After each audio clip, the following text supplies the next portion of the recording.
नमस्कार, बहुत स्वागत है आपका इंडिया न्यूज मध्य प्रदेश छत्तीसगढ़ देख रहे हैं आप और मैं हूं आपके साथ शिवम सोनी। 21 जुलाई 2006 का वो दिन आपको याद है क्या? चलिए, नहीं याद होगा तो मैं आपको याद दिला देता हूं। इस दिन गुरुग्राम में एक 60 फीट गहरे बोरवेल में प्रिंस नाम का मासूम गिर गया था। एक दो दिन बाद यानी कि 23 जुलाई को हमारी सेना के जवानों ने उस बच्चे को रेस्क्यू कर सुरक्षित बाहर निकाला। पहली बार यह घटना देश भर में सुर्खियों में आई और प्रिंस की सलामती के लिए सबने दुआ मांगी।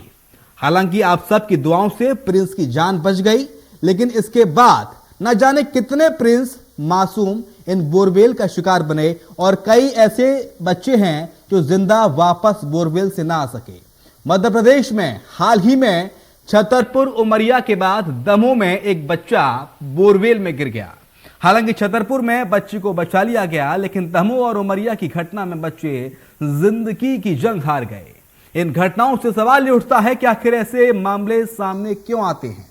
क्या इन्हें लेकर कोई कानून या गाइडलाइन नहीं है? अगर है तो फिर क्या है?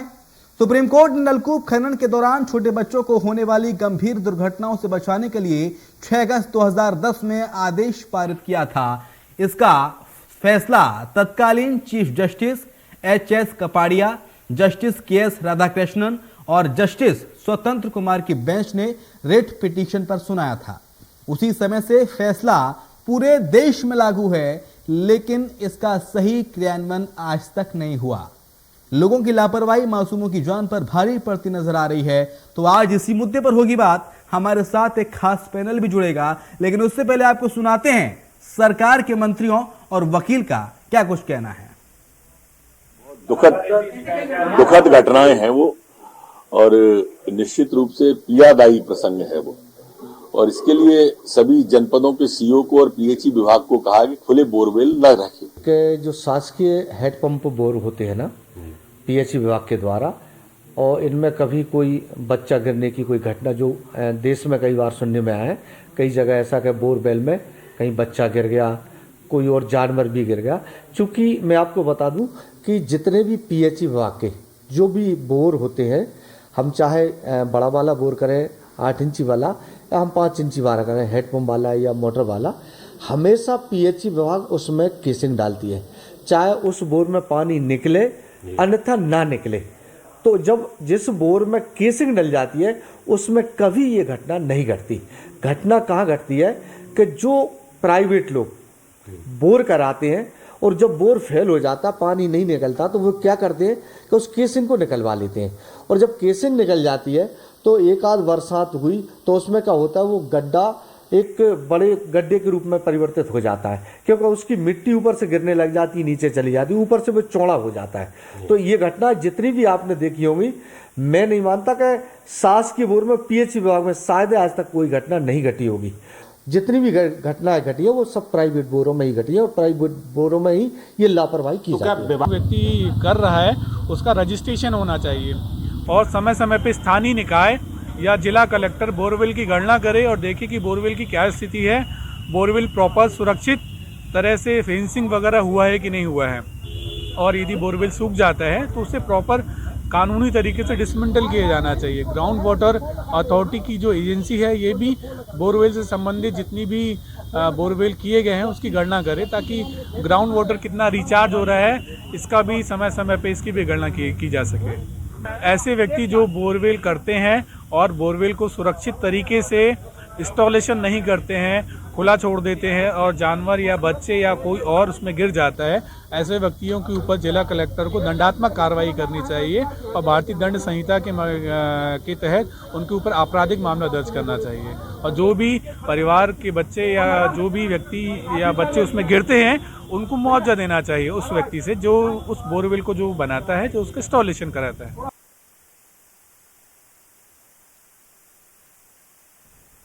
तो लगातार बोरवेल की घटनाएं देश में घटती जा रही हैं, लेकिन बावजूद इसके लोग इस तरह की घटनाओं से संज्ञान नहीं ले रहे हैं। इस तरह की घटनाओं के बाद भी लगातार घटनाएं हो रही हैं, सबक लेने को लोग तैयार नहीं हैं। तो लगातार आज इस पे है, इसी मुद्दे पर चर्चा करेंगे। हमारे साथ एक खास पैनल भी मौजूद होगा, लेकिन दरअसल सुप्रीम कोर्ट की गाइडलाइंस क्या हैं वो जरा मैं दर्शकों को बता देता हूं। सुप्रीम कोर्ट की गाइडलाइन है, नलकूप की खुदाई से पहले कलेक्टर ग्राम पंचायत को लिखित तौर से सूचना देनी होती है। खुदाई करने वाले सरकारी, अर्ध सरकारी संस्था या ठेकेदार का पंजीयन होना जरूरी है। नलकूप की खुदाई वाले स्थान पर साइन बोर्ड लगाया जाना चाहिए। केसिंग पाइप के चारों तरफ सीमेंट कंक्रीट का 0.30 मीटर ऊंचा प्लेटफॉर्म बनना चाहिए। बार के मुहाने को स्टील की प्लेट बेल्ट से बेल्ट की जाए या फिर नट बोल्ट की तरह अच्छी तरह से कसना होगा। तो ये गाइडलाइंस हैं सुप्रीम कोर्ट की, जो आज से कुछ साल पहले जारी की गई थी, लेकिन बावजूद इसके इन गाइडलाइंस का पालन देश के अंदर अब तक नहीं हो रहा है। तो सीधे चर्चा पर आते हैं। हमारे साथ खास मेहमान जुड़ गए हैं। प्रभात यादव है, वकील हैं हमारे साथ। प्रभात जी, आपका बहुत स्वागत है। नेहा भगत है, समाज सेविका हैं, आपका बहुत स्वागत है नेहा जी। शैलेंद्र यादव हैं, रिटायर्ड डीजी है। शैलेंद्र जी, आपका भी बहुत स्वागत है चर्चा में शामिल होने के लिए। सबसे पहले नेहा भगत जी, मैं आपके पास आऊंगा। सुप्रीम कोर्ट ने जब गाइडलाइंस जारी कर दी हैं, लेकिन बावजूद इसके न जाने कितने मासूम ऐसे हैं नेहा जी जो इन बोरवेल का शिकार हो गए। हम समाज अब तक जागरूक क्यों नहीं हो रहा है, सवाल ये है। तो पहली बात तो लोगों को ये अवेयरनेस ही नहीं है जी। पहली चीज तो ये होना चाहिए कि गवर्नमेंट को सबके लिए सबको परमिशन लेनी चाहिए। पहली बात तो गवर्नमेंट की कि हम बोरवेल करवा रहे हैं, अगर गवर्नमेंट परमिशन देती है आपको, उसके बाद आप बोरवेल उसके बाद आपका बोरवेल जो है वो चालू है नहीं है या उसमें पानी नहीं आया है, तो उसकी आपको लिखित सूचना भी गवर्नमेंट को देनी चाहिए। अगर ये दोनों चीजें होने लगी तो ये वाली घटनाएं नहीं होगी। उसके बाद ये है कि अगर आप कॉलोनी में करवा रहे हैं तो कॉलोनी वाला जो सदस्य है, ये कॉलोनी में जो अध्यक्ष है, वो जाके गवर्नमेंट को सूचित करे कि हमारे यहाँ कॉलोनी में बोरवेल का काम हो रहा है, या खेत में भी अगर हो रहा है तो आपको गवर्नमेंट को सूचना देनी ही चाहिए। क्योंकि आप सूचना नहीं देते, बाद में क्या है, गवर्नमेंट का अमला आता है और आप साइड में सुरंग खुदवा रहे हो और उसके बाद काम कर रहे हो। एक तरह से आपने ये बच्चों के लिए जिंदा मौत का कुआं खोद दिया है। तो मुझे लगता है कि गवर्नमेंट की परमिशन लेनी चाहिए सबसे पहले। परमिशन नहीं ली जाती, प्राइवेट एक बंदे को हायर कर लिया जाता है और आप बोरवेल का गड्ढा खोदने लग जाते हैं। फिर उसके बाद आप ये नहीं करते कि उसकी फेंसिंग नहीं करते। लोग अब कल की घटना है जिसमें बच्चा गिर गया है, उसी के पिता ने वो गड्ढा खुदवाया था और उनका खुद का बच्चा उस गड्ढे में गिरा है। तो आप सोचिए कि अगर आप कहीं बंद है तो आप कैसे सरवाइव करेंगे। तो एक छोटा बच्चा, तो उसकी मानसिकता, वो क्या सोच रहा होगा, वो कितना परेशान हुआ होगा। एक छोटा बच्चा अंधेरे से डर जाता है और एक वो इतने बड़े गड्ढे में गिरा है, वो भी 20 फीट का, तो उसकी क्या स्थिति हो रही होगी। और लोग अवेयर इसलिए नहीं है क्योंकि नियम कड़े नहीं है। अगर नियम कड़े होते तो लोग अवेयर जरूर होते, क्योंकि कोई नियम तो नहीं है। नियम तो कड़े हैं। इसी सवाल पे मैं आऊंगा। शैलेंद्र यादव है, रिटायर्ड डीजी, हमारे साथ जुड़े हुए हैं। शैलेंद्र यादव जी, सुप्रीम कोर्ट 2010 में गाइडलाइन जारी कर चुका है। नियम तो कड़े हैं, लेकिन क्या ये मान के चलें कि प्रशासन इन कड़े नियमों का पालन कराने में कहीं ना कहीं नाकामयाब साबित हो रहा है और उसी के चलते न जाने कितने प्रिंस अब तक इस मौत के बोरवेल में अपनी जान गंवा चुके हैं। मैं आपको थोड़ा करेक्ट करना चाहूंगा, मैं शैलेंद्र श्रीवास्तव हूँ। जी शैलेंद्र जी। और कोई बात नहीं, आप मुझे शैलेंद्र जी बुलाइए, कैसे ही बुलाइए। जी शैलेश जी, माफी चाहूंगा शैलेश जी, आपका नाम भी थोड़ी देर बाद ठीक हो जाएगा स्क्रीन पर।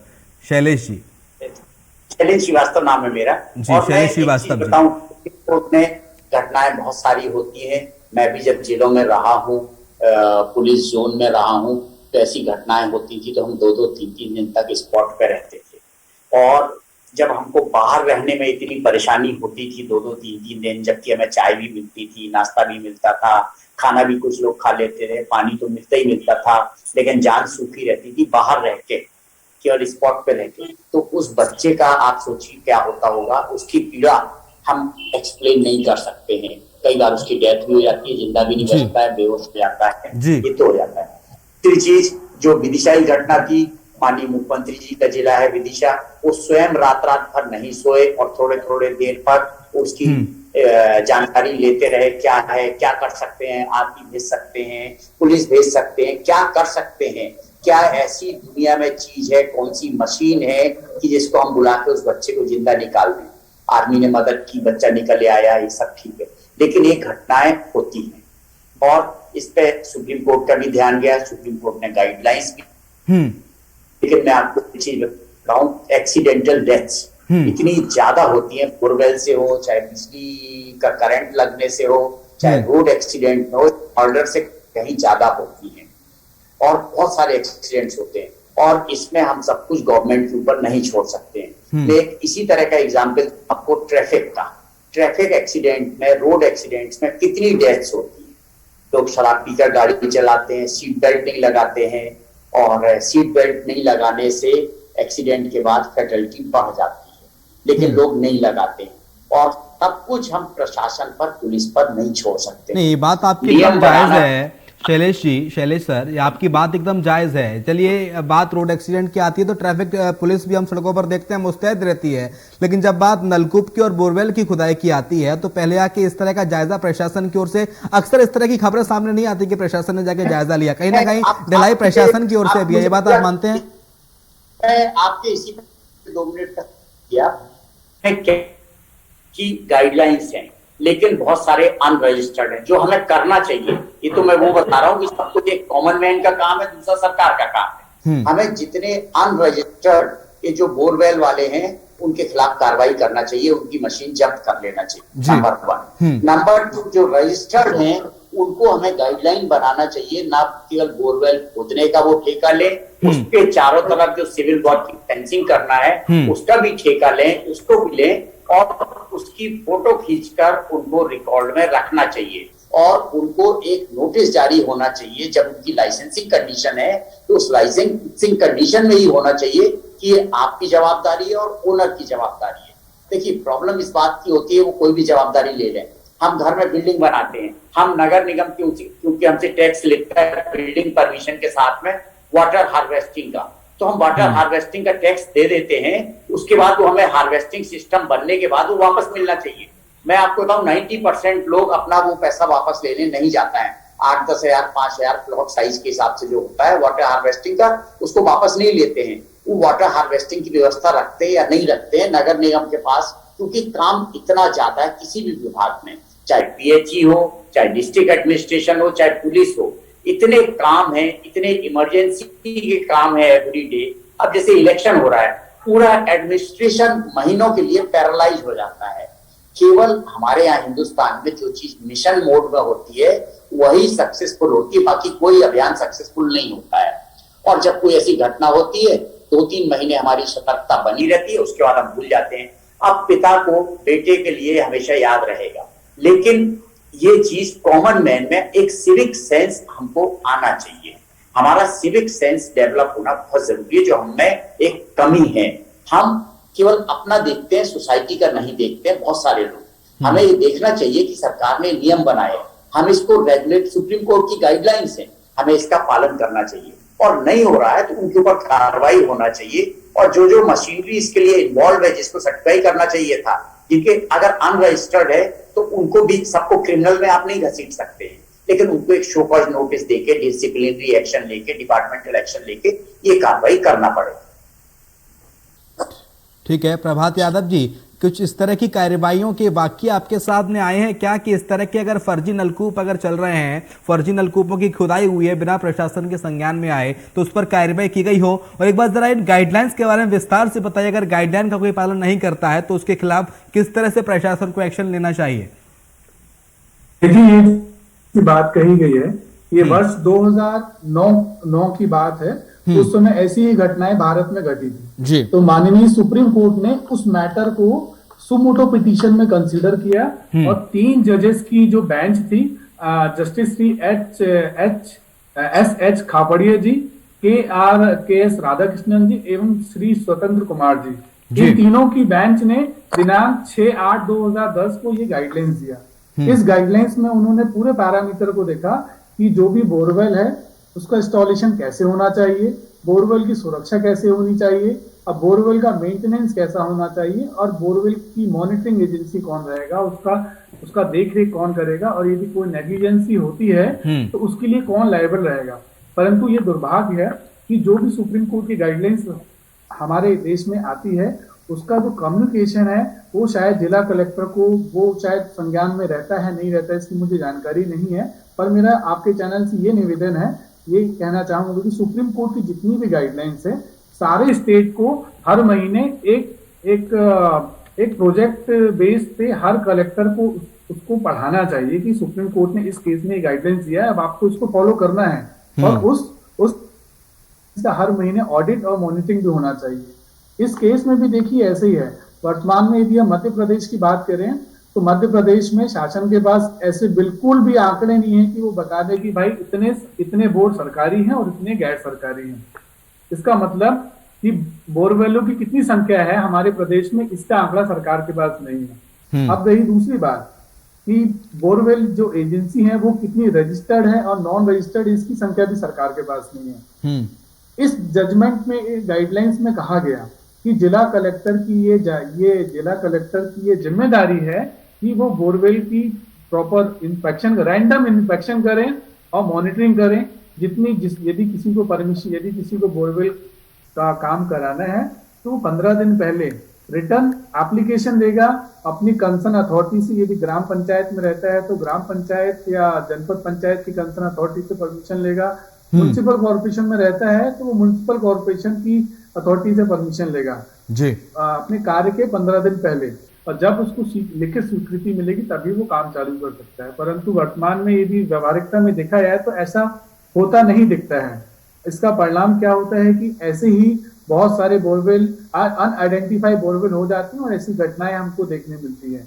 और सबसे दुर्भाग्य की बात है कि ये जो बोरवेल की जो घटनाएं हैं ये थोड़ी सी लापरवाही के कारण होती है, जिसके लिए इतना सारा प्रशासन और नहीं ये सब तो ठीक है, नहीं ये सब तो ठीक है। चलिए ये समझ में आता है प्रभात जी कि नलकूप की खुदाई से पहले आपको सूचना देनी चाहिए और जो संस्था है उसका पंजीयन होना चाहिए जो खुदाई कर रही है। लेकिन एक महत्वपूर्ण इसमें जो गाइडलाइन है वो ये है, वो मैं पढ़ रहा था, नलकूप की खुदाई पूरी होने के बाद खोदे गए गड्ढे और पानी वाले मार्ग को समतल किया जाए। कम से कम जो समाज है, जो तबका है नलकूप की खुदाई करवा रहा है, बोरवेल बन रहा है, लेकिन काम पूरा होने के बाद कम से कम आप उस गड्ढे को ढक दीजिए जिससे किसी मासूम की जान खतरे में ना आए, कोई इसमें ना गिरे। बिल्कुल सही। ये देखिए, इसको मैं बोलूंगा ये एक प्रकार का हमारा बिहेवियर एरर है, हमारे व्यवहार की ये त्रुटि है। हम समाज में जो भी, चाहे हम गाड़ी पार्क करें तो सभी व्यक्तियों को, जैसा आदरणीय शैलेंद्र जी ने बोला है कि सभी व्यक्तियों को डिसिप्लिन में रहना पड़ेगा। हम जो भी काम कराएं पूरा लीगलाइज्ड कराएं। थोड़े से पैसे बचाने के लिए हम उसको जल्दीबाजी में नहीं करें, सारे गाइडलाइंस का पालन करें, उसकी सुरक्षा। अभी यदि वर्तमान की घटना ले लें, यदि इसी बोरवेल को प्रॉपर तरीके से फेंसिंग किया होता, कंक्रीट किया होता तो ये घटना नहीं घटती। अब थोड़ी से पैसे बचाने के लिए लोगों ने लापरवाही की, उसके लिए देखिए कितनी बड़ी घटना घटी कि बच्चा बोरवेल में गिर गया। तो ऐसी घटनाएं आगे भी चल के ना हो, इसके लिए जिला कलेक्टर को एक मिशन मूड पे लेके, इसको प्रोजेक्ट को लेके सारे बोरवेल को आइडेंटिफाई करना पड़ेगा, एक एजेंसी बनानी पड़ेगी और कौन से बोरवेल अभी वर्किंग में है, फंक्शन में है, उनको आइडेंटिफाई करना पड़ेगा। कितने बोरवेल फंक्शन में नहीं है उनको आइडेंटिफाई करना पड़ेगा, जो फंक्शन में नहीं है उनको डिसमेंटल करना पड़ेगा, उसको प्रॉपर गाइडलाइंस का पालन करते हुए उसको कंक्रीट और गिट्टियों से भर के बंद करना पड़ेगा। ठीक है। नेहा भगत जी, प्रशासन नहीं समाज को भी अपनी जिम्मेदारी समझने की जरूरत है, क्योंकि सरकार तो लगातार अपना काम कर ही रहा है, हमें भी अपनी जिम्मेदारी समझनी होगी कहीं ना कहीं। बिल्कुल सर, मुझे भी लगता है कि लोगों को भी जागरूक होना पड़ेगा। यादव जी की बात से मैं बिल्कुल सहमत हूँ, क्योंकि इन्होंने जो बताया कि गवर्नमेंट तो अपना काम कर रही है, पर जो भी बोरवेल करवा रहा है वो अगर गवर्नमेंट से भी करवाता है वो पहले इन्फॉर्म करे। अगर वो प्राइवेट तरीके से भी करा रहा है तो वो देखे बाद में कि बोरवेल जो है, जो गड्ढा है वो भरा है या नहीं भरा, या उसकी ठीक से फेंसिंग हुई है या नहीं हुई है। ये कहीं ना कहीं आम नागरिक का भी कर्तव्य है कि ऐसा नहीं है कि आपने से बोरवेल करवा दिया और उसको छोड़ दिया। नहीं, आप ठीक से फेंसिंग करिए। अगर बोरवेल नहीं काम कर रहा है तो उसको ठीक तरीके से ढक दीजिए ताकि कोई और ऐसी घटना ना हो। और गवर्नमेंट को भी चाहिए कि वो देखे कि कितने प्राइवेट बोरवेल किए गए हैं और कितने गवर्नमेंट की तरफ से बोरवेल किए गए, पूरी जानकारी होनी चाहिए। क्योंकि हमारा प्रशासन बाद में जाके हम इतना रेस्क्यू करते हैं, हम परेशान होते हैं, आम नागरिक भी परेशान होते हैं, तो दोनों को एक साथ मिलके काम करना पड़ेगा, तभी इस समस्या से का हल होगा। नहीं तो इसी तरह बच्चे गिरते रहेंगे और हम जो आम जनता है और गवर्नमेंट दोनों परेशान होते रहेंगे। ठीक है। शैलेश श्रीवास्तव जी, आप प्रशासन में रही हैं, प्रशासन का हिस्सा रहे हैं लंबे समय तक, लेकिन इसके साथ साथ एक वरिष्ठ नागरिक भी आप हैं। तो इस तरह की घटनाओं को, इस तरह के हादसों को कैसे रोकना संभव हो पाएगा? क्या यूं ही हमारे मासूम इन बोरवेल में अपनी जान गंवाते रहेंगे? क्योंकि ये सिलसिला कोई अब का नहीं है, सालों से चलता आ रहा है। प्रिंस का किस्सा आया था 2007 में, प्रिंस ने अब बोरवेल में गिरा था हरियाणा के गुरुग्राम में। उसके बाद इस तरह की खबरें आना मानो आम बात हो गई मीडिया में। देखिए, इसमें केवल एक एजेंसी से नहीं हो सकता है, ओवरऑल सोसाइटी में डेवलपमेंट होना चाहिए, एक सिविक सेंस डेवलप होना चाहिए। आपको याद हो, देश में म्युनिसिपल कॉर्पोरेशंस में या म्युनिसिपैलिटीज में एक सिविक सेंटर होता था जिसमें वरिष्ठ नागरिक लोग, पढ़े लिखे लोग, अच्छे लोग जो सोसाइटी को सोसाइटी बनाने के लिए बहुत सारा वैल्यू सिस्टम देते थे। आज हम डिजिटल मीडिया में आ गए हैं। हम इवन सड़क पे चलते हैं, आप देखिए मोबाइल फोन हाथ में लेके व्हाट्सएप देखते हुए, सोशल मीडिया देखते हुए सड़क पे चलते हैं, सामने वाले से आके टकरा जाते हैं। गाड़ी में लेके मोबाइल फोन देखते रहते हैं, सामने वाले को ठोक देते हैं।